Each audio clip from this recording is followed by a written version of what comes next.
गर्दीवर स्वार होऊन तुम्ही हवं ते बोलणार का असा प्रश्न जो आहे तो दरेकरांनी उपस्थित केला। मराठ्यांची वेदना आहे, हवेवर स्वार होणारा मी नाही तुम्ही आहे।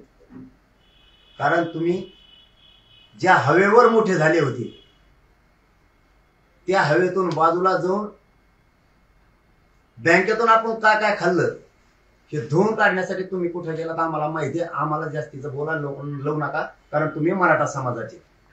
हवेचा वापर कोण करतो हे तुमच्याकडून शिकावं, ती भाषा आम्हाला शिकू नये तुम्ही।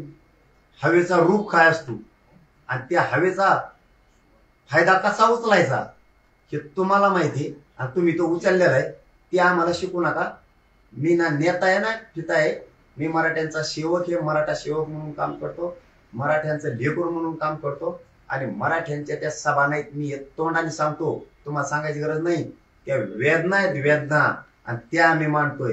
फक्त तुम्हाला खपा नाही, तुम्हाला खपा नाही। फक्त एक गोरगरिबाचा लेकरू गोरगरिबासाठी लढतंय, ही तुमची सगळ्यात मोठी पोटदुखी आहे। फक्त तुम्हाला श्रीमंती आहे आणि आम्हाला नाहीये, म्हणून तुम्ही म्हणताय मराठ्याला आरक्षण देऊ नका। कारण तुमच्या 15 पिढ्या नुसत्या नोटाच खात्यात इतकी तुमच्याजवळ प्रॉपर्टी आहे। आमची लेकराचे 1% हुकले तर आमचे लय वांदे आहेत।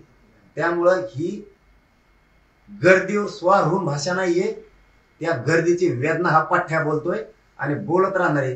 गर्दीचा फायदा तुम्हाला घ्यायचा माहितीये, आम्हाला नाही। आणि कसा फायदा घेतला तुम्ही मला इथून पुढे बोलायला लावू नका, तेही मला माहिती।